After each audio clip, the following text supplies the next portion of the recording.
Hello दोस्तों, नमस्कार। स्वागत है एक बार फिर से आप सभी के अपने प्रिय चैनल पर। दोस्तों आपको बता दें जो अभी की सबसे बड़ी खबर आ रही है, जहां पर सुरसा बना चाइना, कई देशों की जमीन हड़पने का मेगा प्लान, भारत को महाबली ना बनाया तो डूबेंगे सब। जी हाँ दोस्तों, बताएंगे अभी की सबसे बड़ी और एक्सक्लूसिव खबर मात्र हमारे चैनल पर। साथ ही साथ आपको बताएंगे जहां पर कश्मीर में टेरर फंडिंग पर SIA की बड़ी सर्जिकल स्ट्राइक, जमाते इस्लामी को लेकर बड़ी खबर। साथ ही साथ बताएंगे जहां क्या है तापी पाइपलाइन प्रोजेक्ट, जिस पर इंडिया पाकिस्तान मिलकर काम करेंगे, जो तालिबान के इलाके से गुजरेगी, जिस पर बड़ा एक्शन लिया गया है। साथ ही साथ आपको बताएंगे जहां पर इस राज्य के सरकार ने ले लिया चालान को लेकर बड़ा फैसला। पुराने 5 सालों के ट्रैफिक चालान कर दिए गए हैं पूरे तरीके से निरस्त। दोस्तों बताएंगे कहां की खबर, तो सारी जानकारी बताने वाले, बने रहेगा वीडियो के अंत तक। और अभी खबरों में आगे बढ़ने से पहले हमेशा की तरह अपने भारत देश, भारतीय सेनाओं का दिल से समर्थन करते हैं दोस्तों, तो इस वीडियो को भी कर दीजिए लाइक, चैनल को कर दीजिए सब्सक्राइब, बेल आइकन दबाइए, साथ ही कमेंट बॉक्स में लिख दीजिएगा जय हिंद। जी हाँ, तो बात करते हैं पहली और सबसे बड़ी खबर की, जहां सुरसा बना चीन, कई देशों की जमीन हड़पने का मेगा प्लान, भारत को महाबली ना बनाया तो डूबेंगे सब के सब। जी हाँ, चीन की नजर अकेले भारत की जमीन पर नहीं है, वो दुनिया भर में कब्जा खोरी का प्लान बना चुका है। उसकी नीयत साहेल पर भी खराब हो गई है। साहेल विशाल अफ्रीकी क्षेत्र है। ये उत्तर में सहारा रेगिस्तान और दक्षिण में सवाना को अलग करता है। लाल सागर के जरिए ये पश्चिम में पूरब तक फैला हुआ है। बताते ये संसाधन संपन्न क्षेत्र भारत की ऊर्जा सुरक्षा के लिए बहुत महत्वपूर्ण है। भारत अपनी क्रूड की जरूरत का लगभग 20% अफ्रीका से खरीदता है। उस तेल का लगभग आधा उत्पादन वहाँ होता है। नाइजीरिया भारत के लिए अफ्रीका का सबसे बड़ा तेल आपूर्ति करता है। भारत ने पहली बार 2001 में नाइजीरियाई तेल में रुचि ली थी। अब वो अमेरिका की तुलना में अधिक नाइजीरियाई तेल का आयात करता है। नाइजीरिया के अलावा भारत घाना और नाइजर के साथ ऊर्जा कूटनीति पर विचार कर रहा है। अब ऐसे में दोस्तों, जिस प्रकार से साहेल में चाइना की डिप्लोमेसी स्पष्ट रूप से सफल हो रही है, वो एक अन्य अफ्रीकी क्षेत्र में भारत को हरा रहा है। साहेल क्षेत्र में चाइना की बढ़ती शक्ति और प्रभाव भारत के लिहाज से अच्छा नहीं है। जैसे जैसे इस क्षेत्र में चीन का कद बढ़ेगा, अमेरिका और बाकी पश्चिमी देशों को चुनौतियों का सामना करना पड़ेगा। अमेरिका और उसके सहयोगी लंबे समय से चीन का सामना करने के लिए भारत से मदद मांगते रहे हैं। भारत अभी भी सैन्य और आर्थिक शक्ति के मामले में चीन के बराबर नहीं है। शायद यही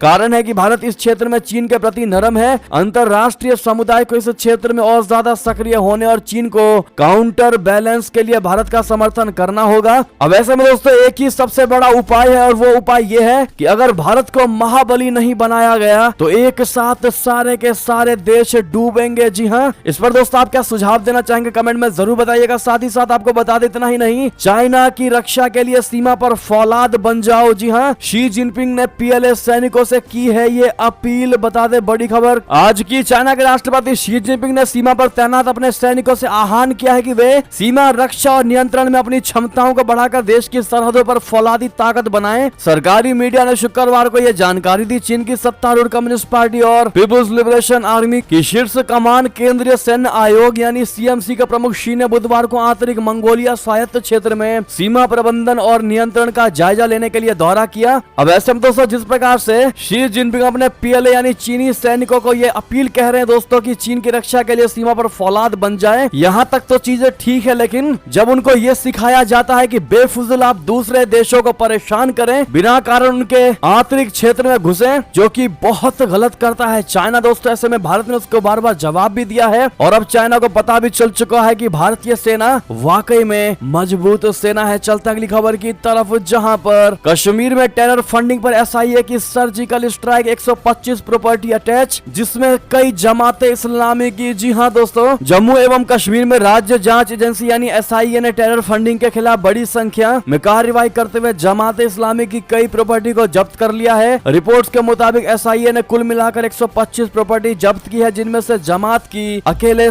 77 प्रॉपर्टी है। इन प्रॉपर्टी में लैंड, बिल्डिंग और शॉपिंग कॉम्प्लेक्स शामिल है। SIA की रिपोर्ट के मुताबिक ये सारी प्रॉपर्टी आतंकी गतिविधियों के लिए इस्तेमाल में लाई जा रही थी। कार्रवाई के दौरान जब्त की संपत्तियों की खरीद बिक्री और उन्हें किराए या लीज पर देने पर रोक लगा दी गई है। अब ऐसे में दोस्तों, जमातियों पर लिए गए इस बड़े एक्शन को लेकर आपकी क्या राय होने वाली है दोस्तों? अगर आप भी मानते हैं कि वाकई में बहुत सही एक्शन लिया गया है, तो दोस्तों वीडियो को लाइक करते हुए थैंक यू SIA कह दीजिएगा। चलता अगली खबर की तरफ, जहां क्या है तापी पाइपलाइन प्रोजेक्ट, जिस पर इंडिया पाकिस्तान मिलकर करेंगे काम जो तालिबान के इलाके से गुजरेगी। जी हाँ, तालिबान ने किया बड़ा वादा। जी हाँ दोस्तों, पिछले कुछ साल से भारत और पाकिस्तान के रिश्ते भले ही तल्ख हो और बातचीत की संभावना दूर दूर तक नहीं दिख रही हो, लेकिन तापी गैस पाइपलाइन प्रोजेक्ट पर काम आगे बढ़ गया है। 4 देशों को शामिल कर शुरू होने वाला ये प्रोजेक्ट रिश्तों में जमी बर्फ को पिघलाने की दिशा में अहम साबित हो सकती है। तापी यानी तुर्कमेनिस्तान, अफगानिस्तान, पाकिस्तान, इंडिया, चारों देश मिलकर इस प्रोजेक्ट पर सालों साल से काम कर रहे हैं। अरबों डॉलर के इस प्रोजेक्ट पर गुरुवार को एक अहम समझौता हुआ। ये समझौता पाकिस्तान और तुर्कमेनिस्तान के बीच हुआ। समझौते पर पाकिस्तान की तरफ से पेट्रोलियम राज्य मंत्री मुसद्दिक मलिक और तुर्कमेनिस्तान की तरफ से राज्य मंत्री तुर्कमेन गैस के अध्यक्ष मस्कट बाबायेव ने दस्तखत किए। इस मौके पर पाकिस्तान के प्रधानमंत्री शहबाज शरीफ ने कहा कि पूरे क्षेत्र के लिए ये अहम प्रोजेक्ट है। उन्होंने कहा कि इस प्रोजेक्ट से पूरे क्षेत्र में सहयोग और समृद्धि का एक नया युग आने की उम्मीद है। तापी प्रोजेक्ट के 2019 में पूरा होने की उम्मीद थी, लेकिन अफगानिस्तान में तालिबान की सत्ता आने और भारत पाकिस्तान के बीच तनाव के चलते इसका काम अटक गया था। आखिर दोस्तों आपके मन में होगा कि तापी प्रोजेक्ट है क्या, इससे होने क्या वाला है? तो दोस्तों आपको बता दे, तापी यानी तुर्कमेनिस्तान, अफगानिस्तान, पाकिस्तान, इंडिया, पहले इसको ट्रांस अफगानिस्तान पाइपलाइन प्रोजेक्ट के नाम से जाना जाता था, लेकिन बाद में पाकिस्तान और भारत के शामिल होने के बाद इसका नाम तापी हो गया। ये गैस पाइपलाइन अफगानिस्तान और पाकिस्तान से होते हुए तुर्कमेनिस्तान से भारत पहुंचेगी। दोस्तों तुर्कमेनिस्तान की गैल की निश गैस फील्ड से गैस की सप्लाई होगी, जो एक कंपनी है, और ये पूरी पाइपलाइन 1814 किलोमीटर लंबी होने वाली है। साथ ही साथ अगली खबर की बात करते हैं, जहां चीन को क्लीन चिट दिए जाने के कारण देश को भारी कीमत चुकानी पड़ रही। जी हां दोस्तों, कांग्रेसी नेता खड़गे का प्रधानमंत्री मोदी जी पर प्रहार। जी हां दोस्तों, वैसे तो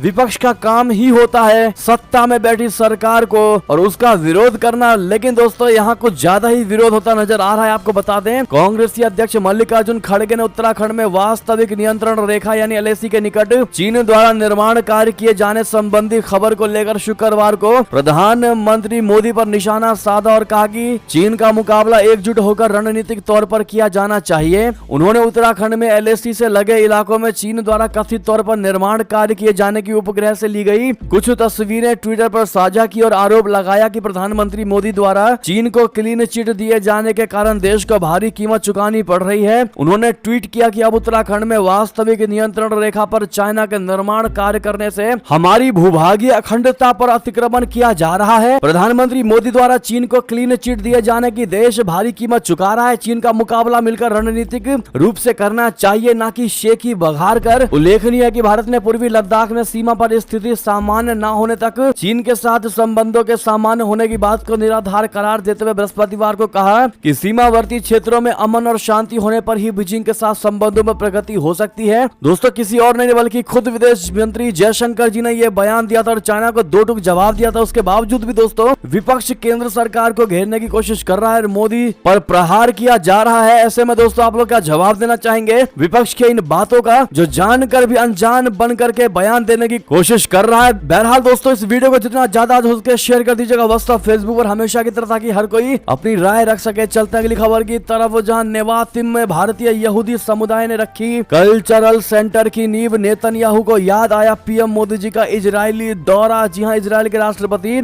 इसहाक हरजोग और प्रधानमंत्री बेंजामिन नेतन्याहू ने नेवातिम में सांस्कृतिक केंद्र की आधारशिला रखने वाले भारतीय यहूदी समुदाय की सराहना की। इजरायल के नेगेव क्षेत्र में एक मोशव यानी कृषि समुदाय नेवातिम भारतीय कोचीनी यहूदियों का पर्याय बन गया है। गुरुवार को इस स्थान पर भारतीय समुदाय के विरासत और सांस्कृतिक केंद्र की आधारशिला रखे जाने से संबंधित कार्यक्रम का गवाह बनने के लिए देश भर से भारतीय यहूदी समुदाय के सैकड़ों लोग जुट गए। केंद्र का उद्देश्य न केवल भारत से आए सभी यहूदी समुदायों की विरासत और समृद्ध संस्कृति को संरक्षित करना है, बल्कि ये भारत इजराइल व्यापार केंद्र के लिए एक आधार के रूप में भी काम करेगा। 3 एकड़ भूमि पर बनने वाले लाखों डॉलर के इस केंद्र में एक संग्रहालय, सम्मेलन एवं कार्यक्रम भवन और एक भारतीय उष्ण कटिबंधीय उद्यान होगा। इसके निर्माण के पहले चरण में 300 सीट वाला बहुउद्देश्य भवन बनेगा। भारतीय यहूदी समुदाय को 2 सबसे प्राचीन सभ्यताओं के बीच जीवित सेतु बताते हुए प्रधानमंत्री नेतन्याहू ने एक रिकॉर्ड किए गए संदेश में उस विशाल सामुदायिक कार्यक्रम को याद किया जब 2017 में प्रधानमंत्री नरेंद्र मोदी जी की इजरायल यात्रा के दौरान हजारों लोग उन्हें देखने आए थे। उन्होंने कहा कि ये एक ऐसा कार्यक्रम था जिसे वो कभी नहीं भूल सकते। जी हाँ, साथ ही साथ दोस्तों बता दें आपको, जहां क्या है नाटो प्लस, जिसमें शामिल होने से भारत ने किया इनकार। मोदी सरकार का ये फैसला कितना सही कितना गलत आपको आज विस्तार से बताते हैं दोस्तों। जहां भारत ने अमेरिकी कांग्रेस की शक्तिशाली सेलेक्ट कमेटी के उस प्रस्ताव को खारिज कर दिया है जिसमें कहा गया था कि भारत को नाटो प्लस में शामिल करने की कोशिशें की जानी चाहिए। चीनी कम्युनिस्ट पार्टी यानी सीसीपी को लेकर अमेरिकी कांग्रेस की सेलेक्ट कमेटी की हाल ही में जारी एक रिपोर्ट में कहा गया है कि संयुक्त राज्य अमेरिका को भारत को शामिल करने के लिए नाटो प्लस व्यवस्था को मजबूत करना चाहिए। अमेरिका चाहता है कि भारत नाटो प्लस का हिस्सा बने जो पश्चिमी सैन्य शक्तियों से संबंध समूह है। नाटो प्लस में भारत को शामिल करने का सुझाव चाइना का मुकाबला करने और ताइवान के लिए प्रतिरोधक क्षमता बढ़ाने के लिए दिया जा रहा है। लेकिन सवाल यह है कि नाटो में शामिल होने से भारत को लाभ होगा या वास्तव में पश्चिम को लाभ होगा। दोस्तों आपको बता दें कि नाटो का जो लक्ष्य है वो ये है, एक सबके लिए और सब एक के लिए। इसका मूल रूप से मतलब है यदि आप एक सदस्य पर हमला करते हैं तो आपको उन सभी के संयुक्त क्रोध का सामना करना पड़ेगा। यानी अगर भारत नाटो का सदस्य बन जाता है तो इसका मतलब ये होगा कि युद्ध की स्थिति में भारत को 31 और देशों का समर्थन मिलेगा और 31 देशों के सैनिक अपने हथियारों के साथ भारत की तरफ से लड़ने आएंगे। यानी अगर चाइना के साथ युद्ध होता है दोस्तों और भारत नाटो प्लस में शामिल हुआ होता तो भारत चाइना के साथ अकेले युद्ध नहीं करता बल्कि 31 और देश भारत के साथ मिलकर चाइना को उसी वक्त धूल चटाते। दोस्तों इसके अलावा नाटो देश अलग अलग समय पर हथियारों को लेकर टेक्नोलॉजी शेयर करते हैं जिसका फायदा भारत को होगा। नाटो का सदस्य होने की वजह से ही तुर्की का डिफेंस सेक्टर इतना आगे निकला हुआ है और आज की तारीख में तुर्की हाईटेक ड्रोन समेत एडवांस पनडुब्बी और लड़ाकू हेलीकॉप्टर्स का निर्माण कर रहा है जिससे उसका डिफेंस सेक्टर काफी तेजी से आगे बढ़ा है। इसके अलावा भारत को नाटो देशों के बीच सैन्य तकनीकी प्रगति और खुफिया जानकारी साझा करने की सुविधा भी मिल जाएगी। यानी भारत को लगातार सैन्य और खुफिया जानकारियां दी जाएंगी जिसका फायदा भारत अपने दुश्मनों को सीमा पर रोकने के लिए कर सकता है। अब ऐसे में दोस्तों ये तो थे नाटो में शामिल होने के फायदे। दोस्तों अब आपको बताते हैं कि नाटो सदस्य होने के नुकसान क्या है, उसमें शामिल होने के नुकसान क्या है। बता दें नाटो सदस्य बनते ही दशकों से मजबूत और समय की कसौटी पर परखा हुआ दोस्त रशिया का साथ छूट जाएगा। रूस ने नाटो में शामिल होने की जिद को लेकर ही यूक्रेन पर हमला किया था। ऐसे में यदि भारत अमेरिका के नेतृत्व वाले नाटो गठबंधन में शामिल होता है जो रशिया के साथ मौजूदा युद्ध में यूक्रेन का समर्थन कर रहा है तो इसका सीधा असर नई दिल्ली के मॉस्को के साथ मजबूत स्थापित और गहरे संबंधों पर पड़ेगा। ये वही चीज है जिसे हासिल करने के लिए अमेरिका लगातार कोशिशें कर रहा है। अमेरिका भारत की रशिया से दूरी बनाना चाहता है और भारत के रक्षा सौदों को हासिल करना चाहता है। इसके साथ साथ अमेरिका हिंद प्रशांत क्षेत्र में भारत की रणनीतिक स्थिति से भी लाभ उठाना चाहता है। अगर भारत नाटो का सदस्य बनता है तो इसका मतलब भारत की सामरिक स्वायत्तता को खतरे में डालना है। नाटो की सदस्यता अपने परमाणु शस्त्रागार पर भारत की रणनीतिक स्वायत्तता को भी प्रभावित कर सकती है। यूरोपीय संघ की रणनीतिक स्वायत्तता 2013 से 2023 पर एक यूरोपीय संसद की रिपोर्ट में उल्लेख किया गया है कि कैसे यूरोपीय देशों को डर है कि उनकी रणनीतिक स्वायत्तता बढ़ने से मुक्त व्यापार में बाधाएं आ सकती हैं। इसके अलावा अब तक भारत ने अपनी जमीन पर किसी भी विदेशी सैन्य अड्डे की मेजबानी नहीं की है, लेकिन नाटो प्लस में शामिल होते ही अमेरिका के पास भारत में भी एक सैन्य अड्डा खोलने का मौका मिल जाएगा। दोस्तों फायदे से ज्यादा नुकसान नजर आ रहे हैं और यही सबसे बड़ा कारण है कि भारत ने अपने स्वतंत्र विदेश नीति को देखते हुए और भारत ने अपने क्षमता को देखते हुए नाटो प्लस में शामिल होने से इनकार कर दिया। जी हाँ दोस्तों, अब आपसे हमारा ये सवाल है कि भारत ने नाटो प्लस में शामिल होने से जो इनकार किया है दोस्तों वो सही किया या गलत। देखते हैं हमारी भारत की जनता विस्तार से क्या जवाब देती है। दोस्तों हम आपके एक एक कमेंट्स को पढ़ेंगे और दोस्तों प्लीज वीडियो को शेयर जरूर करिएगा ताकि भारत को अच्छा बनाने में हर कोई सहयोग कर सके। दोस्तों वीडियो को लाइक भी कर दीजिएगा। चलते हैं अगली खबर की तरफ, जहां वंदे भारत ट्रेन को लेकर भारत और रशिया के बीच क्यों छिड़ गया विवाद और कैसा विवाद। बता दें भारत और रशिया के बीच वंदे भारत ट्रेनों के निर्माण से जुड़े एक संयुक्त उद्यम में हिस्सेदारी को लेकर विवाद बढ़ गया है। संयुक्त उद्यम में शामिल भारत की कंपनी चाहती है कि उसकी हिस्सेदारी अधिक हो और रशिया कंपनी इसके खिलाफ है, जिसे लेकर दोनों कंपनियों में झगड़े की नौबत आ गई है। भारत और रशिया की कंपनियों वाले संयुक्त उद्यम ने 120 नई वंदे भारत ट्रेनों के निर्माण और अगले 35 सालों तक उनके रखरखाव के लिए यानी मेंटेनेंस के लिए 30,000 करोड़ का कॉन्ट्रैक्ट हासिल किया है। रूसी company Metrowagonmash Russia की सबसे बड़ी transport engineering company Transmashholding का हिस्सा है। रशिया की इस कंपनी को रेलवे के लिए रोलिंग स्टॉक के विकास, डिजाइन और निर्माण में विशेषज्ञता हासिल है। इस कंपनी ने भारत की सरकारी कंपनी रेल विकास निगम लिमिटेड यानी RVNL के साथ मिलकर 120 वंदे भारत ट्रेनों के निर्माण का कॉन्ट्रैक्ट जीता है। न्यू इंडियन एक्सप्रेस की रिपोर्ट के मुताबिक कॉन्ट्रैक्ट हासिल करने वाले संयुक्त उद्यम में मेट्रो वैगन मैश की 80% और RVNL की 26% हिस्सेदारी है। भारत की कंपनी RVNL अब चाहती है कि उसे संयुक्त उद्यम में 69% की बड़ी हिस्सेदारी मिले। वो चाहती है कि रूसी कंपनी मेट्रो वैगन मैश की हिस्सेदारी घटकर 26% कर दी जाए और तीसरे भागीदार लोकोमोटिव इलेक्ट्रॉनिक सिस्टम को 5% की हिस्सेदारी मिले और इसी चीज को लेकर विवाद छिड़ा हुआ है। चलते अगली खबर की तरफ, जहां पीएम मोदी के राजकीय दौरे को अमेरिका बार बार बता रहा है ऐतिहासिक। आखिर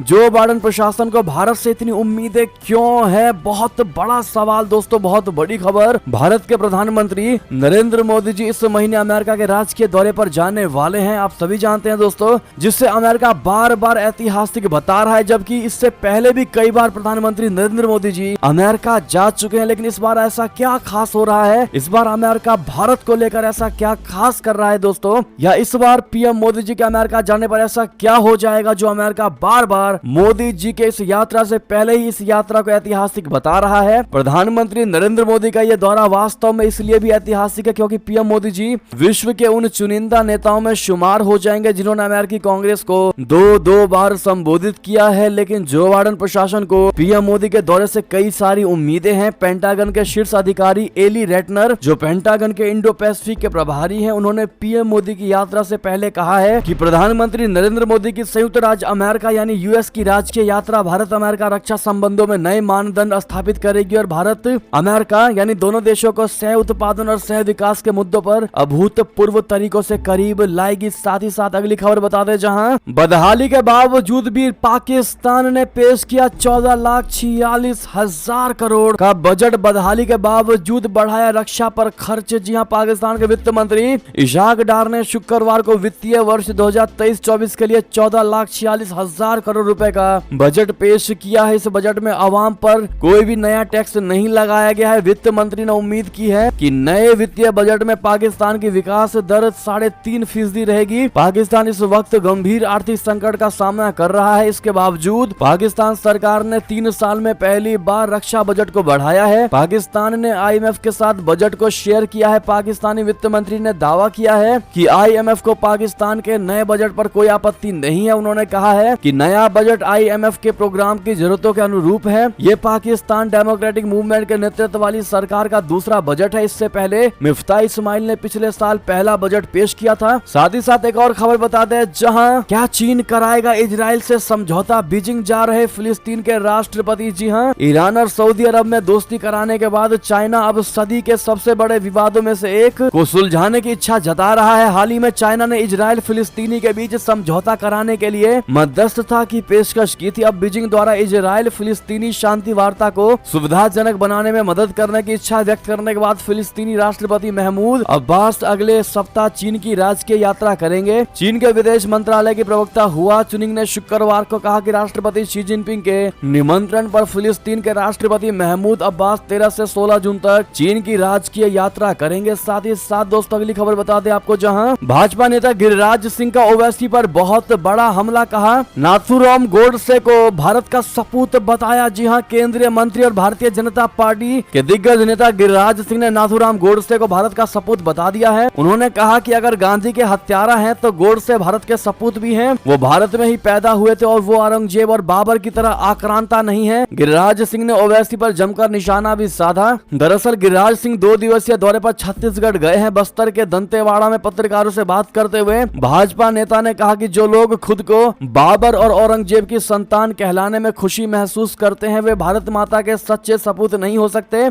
गौरतलब है कि महाराष्ट्र के उप मुख्यमंत्री देवेंद्र फडणवीस ने औरंगजेब को लेकर एक बयान दिया था। हाल ही में हुए महाराष्ट्र में दंगों को लेकर फडणवीस ने कहा था कि सवाल यह है कि औरंगजेब की इतनी औलादें कहां से पैदा हो गई। इस पर ओवैसी ने गोडसे की औलाद कहकर पलटवार किया था। ओवैसी के बयान के बारे में जब पत्रकारों ने पूछा तब गिरिराज सिंह ने कहा कि ऐसे लोग भारत के ही सही सपूत नहीं हो सकते। गिरिराज सिंह ने छत्तीसगढ़ के सीएम भूपेश बघेल पर आतंक फैलाने और धर्म परिवर्तन को प्रोत्साहित करने का आरोप लगाया। उन्होंने कहा कि राज्य में आदिवासी और गैर आदिवासियों को का साजिश के तहत धर्मांतरण किया जा रहा है। जब भाजपा राज्य में सत्ता में आएगी तो धर्मांतरण के खिलाफ एक कड़ा कानून बनाया जाएगा। साथ ही साथ दोस्तों अगली खबर आपको बता दें, जहां बालासोर में ढाया गया स्कूल ट्रेन हादसे के बाद यहां रखी थी लाशें। छात्रों ने पढ़ने से कर दिया था इनकार। बता दें ओडिशा में 2 जून को हुए भीषण ट्रेन हादसे में 288 लोगों की मौत ने पूरे देश को हिला कर रख दिया था। इस ट्रेन हादसे में मारे गए लोगों के शवों को बालासोर के एक स्कूल में रखा गया है, लेकिन स्कूल को टेम्परेरी मुर्दा घर बनाए जाने से छात्र और उनके परिजन नाराज हैं। आलम यह है कि छात्र अब इस स्कूल में आने से कतरा रहे हैं। ऐसे में सरकार ने स्कूल को अब ढाने का फैसला किया है। ये स्कूल बालासोर जिले के बहनागा गाँव में है। स्कूल में शवों को रखे जाने से छात्रों ने यहाँ आने से ही इनकार कर दिया है। इसके बाद शुक्रवार को ओडिशा सरकार ने बड़ा ऐलान किया है कि बहनागा स्कूल को तोड़कर दोबारा बनाया जाएगा। जी हाँ, दरअसल स्थानीय छात्रों ने डर की वजह से स्कूल में पढ़ने आने से इनकार कर दिया है। इसके बाद मुख्यमंत्री नवीन पटनायक ने मुर्दा घर के तौर पर इस्तेमाल में लाए जा रही इस स्कूल की इमारत को ढाकर नई इमारत बनाने के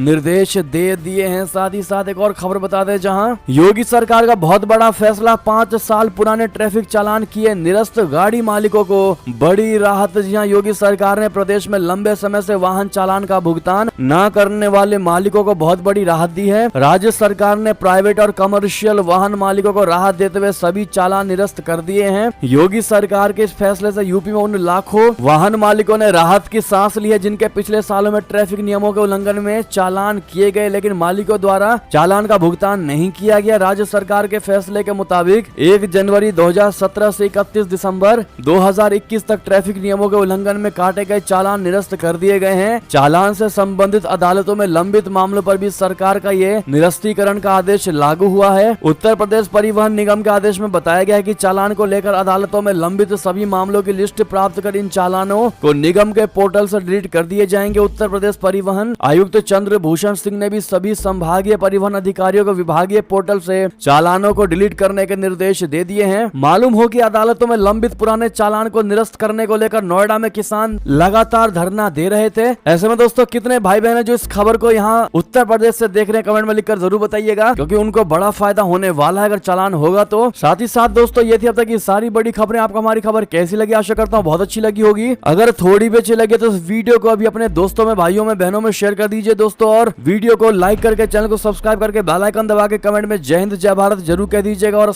आप सभी का यहाँ तक बने रहने के लिए बहुत बहुत धन्यवाद।